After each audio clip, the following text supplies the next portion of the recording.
Vehicle head motion detected.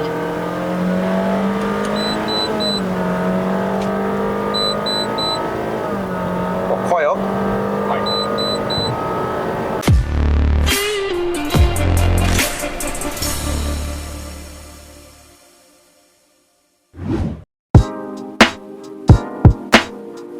Hello， 大家好，又是艾德尔，艾德尔不是一个车评，只是 POV， 欢迎回到来我的频道。在1年前的话，我有试驾过一个 Honda City GN2 1.5V 的，那时候它还没有上云顶啦，然后在布吉加路那一带啦，就很搞笑，坐了4个人在车上，然后做一个0到100的测试。如果你们还没看的话呢，可以点击右上角去看哦。事隔1年之后呢，就来了一辆 Honda City 1.5E GN2， 特别有一位车主叫做 Danny， 大家好，新年快乐啊！虽然这个影片是在还没有农历新年的前几天拍摄的，就非常感谢他这次联络我试驾他的车。这个影片的话呢，我是不会去做太多 walk around， 然后我大概给你们看一下这辆车之后呢，我们就上路试驾。是因为之前我有做过一次 walk around 了嘛，但是这一次的重点就是 Danny 做了 remap 哦。对，原装 remap。但是在这个影片还没开始之前的话呢，希望还没订阅我的朋友们呢，记得按下订阅。那我更新影片的时候呢，你们才可以及时收到通知啦。话不多说 ，Let's go。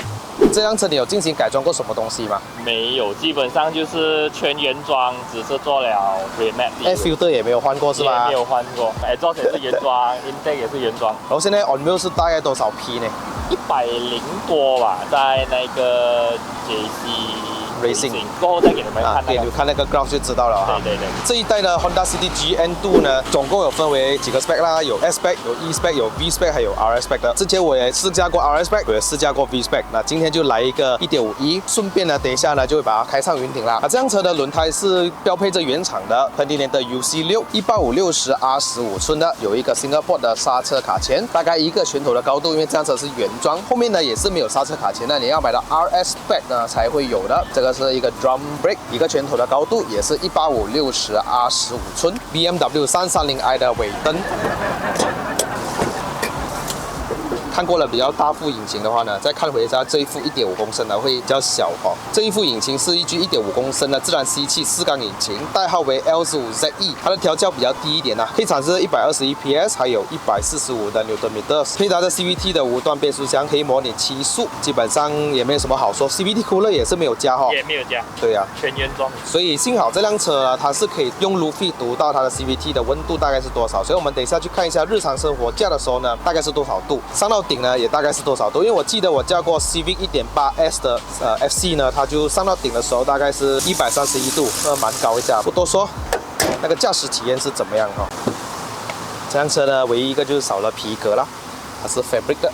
方向盘上面呢，它也不是真皮包覆，然后呢 ，Danny 呢就把它包上了一个牛皮嘛，好像是哈。至少它的质感呢也不同调，但是它会比较厚啊。它原装都是没有拆嘛，它是把它包一层下去，所以会比较厚一点啦，有点像330i 了。330i 是真的是很厚，好吧，我们去试驾。那装了这个 Luffy 表呢，其实有一个好处哦，它是可以控制很多东西，尤其是 Honda 方面呢，它可以去调整啊，可能是你 emergency brake 之后会不会闪一下 signal 灯啊，或者是你开门关门啊，会不会 signal 灯会闪这样子。这个东西也不贵啦，可以去 Shopee 啊，或者是 Lazada 里面去看 Luffy X1。我是个人比较喜欢这个啦，因为它没有太复杂，可能没有什么 color screen 啊，那个像 Luffy XF 这样，所以我个人会选择这个。而且它有的读 Water Dam 还有 CVT Dam。很好，多大的话呢，旧款的啊就读不到 CVT Dam。水温表是这辆车是没有哈，没有，所以就是上面2个，所以是要装，是好事来的。那还可以读到什么 exhaust 的温度啦，你的 engine load 啦 ，battery voltage 啦，12.4哦，比较低哦，通常是应该要13这样子吧，不是？你没有开灯的话是不会 charge 的，不会 charge 这样高。好，那回来这个 City GN2 的方面呢，起步是非常轻快的。虽然它是 CVT 哦，它也不会给你太那个迟缓，就好像你驾的 Proton 的 Punch CVT 这样，因为它也是 Clutch base 嘛，这个是 Torque Converter base 嘛。有 Clutch 的 CVT 呢，就是你要踩油那一刹那，你先让这一个离合先结合起来，就好像你驾美诺这样，有没有？这个就是 Punch CVT 的不好处，所以很多人说，哎呀，很顿挫感 delay 哈。但是习惯了是没有问题的，就好像当它是 DSG-L 的美诺车这样子驾就好了。那至于这个 CD 方面呢，是日常生活驾，我相信是很舒服的。你就当做普通车这样子，一上车就是放 brake 踩油这样子，然后它的这个方向盘也是算相当轻盈的。电子助力的方向盘，基本上是在2000转了，已经是很够推动这辆车了的。Remap 之后哦，有没有发现到什么不同嘛？头段是不会有什么不同啦，它的最大的分别就是在中间那一段，就是原装讲 iVTEC， 但是我加了接近半年都没有听到 VTEC 的声音，感觉都在睡觉，所以才去 Remap 的。所以它是在5500转的时候会强制它 VTEC 开启，所以沥水会比较好一点，在尾气，在高转的时候，对，在高转。这辆车因为很多人 complain 投诉，这个从一个 single overhead cam 换成 double overhead cam 他们说我在市区驾驶的时候没有以前的 CD 有力这是真的因为 single overhead cam 呢，主要是供它省油之外，市区驾驶的时候低流比较好一点，而这个是注重于高转还有尾力来的时候啦，你会觉得上一代会有力一点。但是如果你说 highway， 我觉得这辆车会比较爽一点。旧款的话呢，它的避震器也没有这辆好说真的，这辆我一上手的话，它感觉到整辆车变扎实去立震的话都比较干净，也比较舒服。这样你 remap 之后，你有没有发现到省油了，还是吃油了？吃油，会吃油了，吃一点点，就不到18%说以那个沥水来讲，我能接受了。对，用油耗来买动力，你要马儿跑得快，就要马儿吃多一点草的意思但是也不差就一桶油，你看那个中间那边的跑了100 km， 然后有480。我 plus and minus 我可以估计这辆车可以跑500 km 咯，一桶油是吧？对，也不错打满60块，打满70块到75块。Ron 95。对，如果你讲买这个还是买 Hybrid iMMD 的话呢，我会觉得如果你市区驾驶的话 ，iMMD 是一个很好加的车，而且它油耗是相当惊人的。对，如果你讲你经常跑高速的话，我觉得这辆车也不输那辆，真的。对，随随便便你可以走定速在100你可以走一个20 km/L 不是问题是真的。不要很控制脚了。你的还要很乖，要开 Eco Mode 这样子。我们顺一下，踩一个58%的油门。哇，3500转，58%油门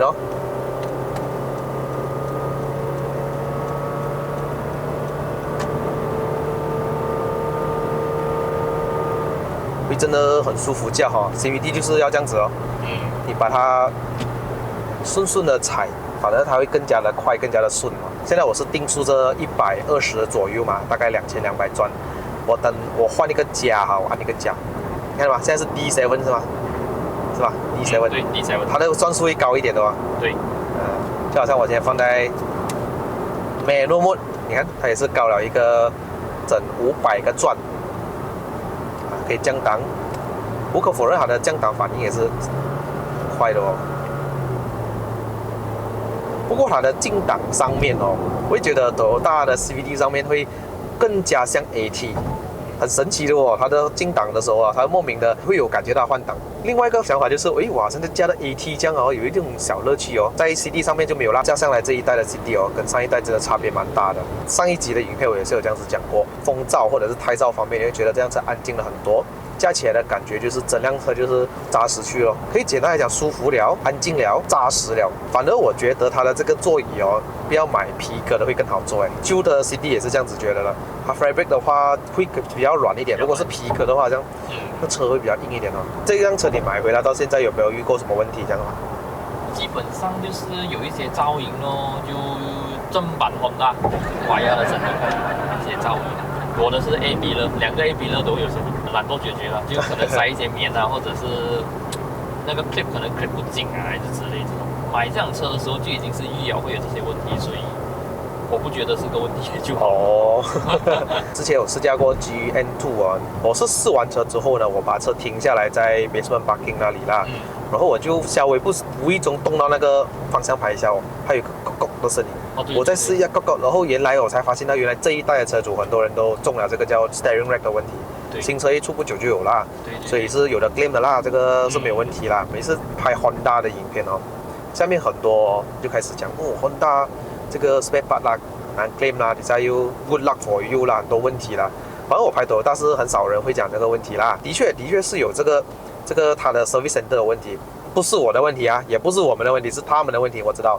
但是如果你说开起来好不好开，这是重点嘛，因为我们买车就是日常生活价。以动力来说，我会选 CD。阿米拉是不错的，阿米拉1.0的波，但是尾力方面呢，排气量就是王道了。头段自骑价我会选择阿米拉，动力、尾力、Highway 高速我会选择 CD。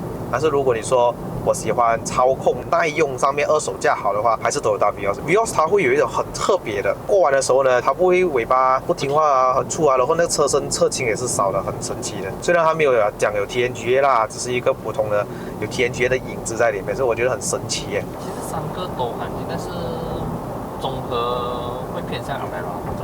那这样车就比 V-Spec 少了4粒 speaker 是吗？V-Spec 有8粒 speaker， 这里有4粒。对。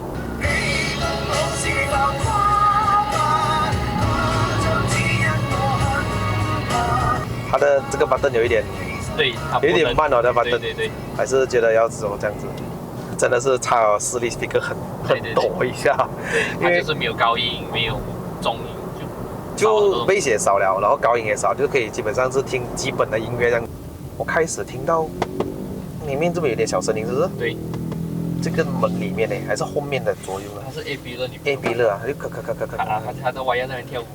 你说它再怎么不好，它的二手价还是很棒的。GM 6.5就知道了，只要你不是 Hybrid， 我跟你说这种油耗啊，是肯定比 Vios 来的更好啊。Vios 的油耗好像没有这辆好嘞。我觉得它的 tuning 上面做的相当不错，你要动力可以给到你哦，你要省油它也可以做得到。它会有一种小小的 rubber band effect， 这个是在 Vios 上面找不到的，就是你顺踩那个一点点油，它可能有时候要去不去，所以解决方案就是你踩多一点油，要不然就 traction 关掉。对，你不要太慢，就是那个油门给不给这样子，它会好像不知道要做什么，开的一科目这样子加会不会好一点？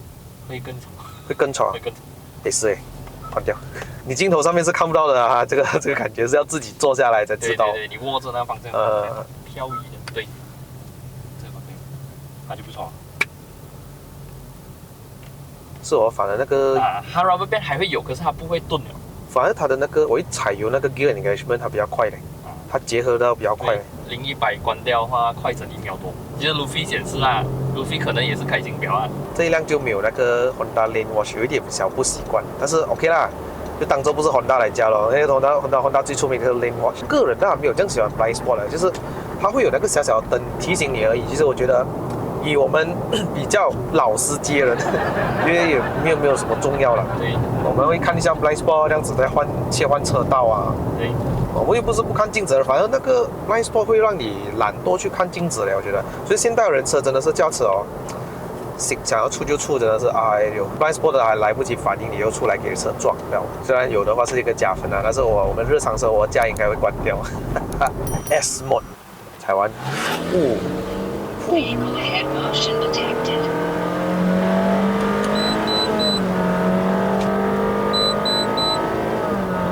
快哦，快，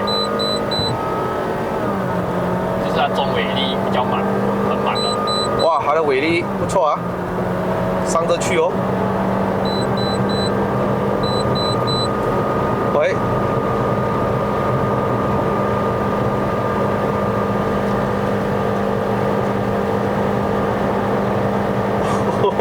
我没有想到我过好多之后可以踩到这样哎。喂 ，bro， 排久了，不要，过来，可以哦，喂，可以哦。Adjustable 再加换 rim 就 OK 哦。我觉得这辆车在高速上面会比较浮是真的，因为它的车身高啊，然后悬吊又软，大弯的时候就是还会那个车身一直浮。Vios 也是这样的，Vios 原装也是这样，所以为什么要改这个悬吊啊 ？CVT 的温度上到91了。91 OK 啊，91 OK 啦，是正常啦。如果啦，今天有加 CVT cooler 的话，可能在67到70多左右而已，不会太高的。所以如果你问我今天 CVT cooler 要装什么品牌，其实你们可以去一个店，虽然这个不是业配啦，你们可以去KCO多装了 CVT cooler， 你会感觉到在塞车方面啊，会那个 CVT 反应会比较快一点的。如果是热的话，它会比较懒散一点。装了之后你问我会不会 warranty 呢？我说肯定是会的。要改装就不要怕，去吧。反正你装了之后的好处就是 CVT 的寿命会比较长一点，因为它长期保持在冷却下上面。我的油门是垫着的，我没有动过啊，我没有踩色，没有放啊。你看它的那个 RPM 是起一下跌一下，很敏感的，我觉得很敏感。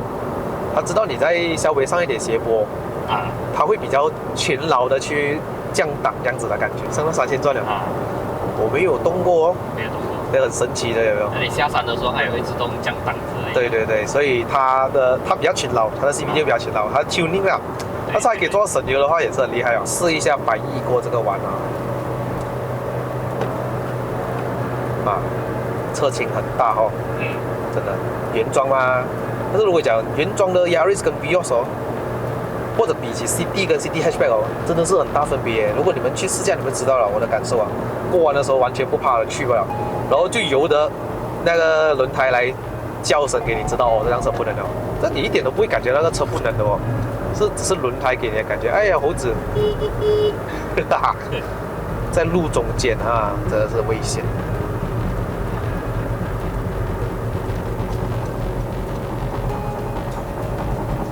96度哦，兄弟，我都没有什么去踩它。哎呦，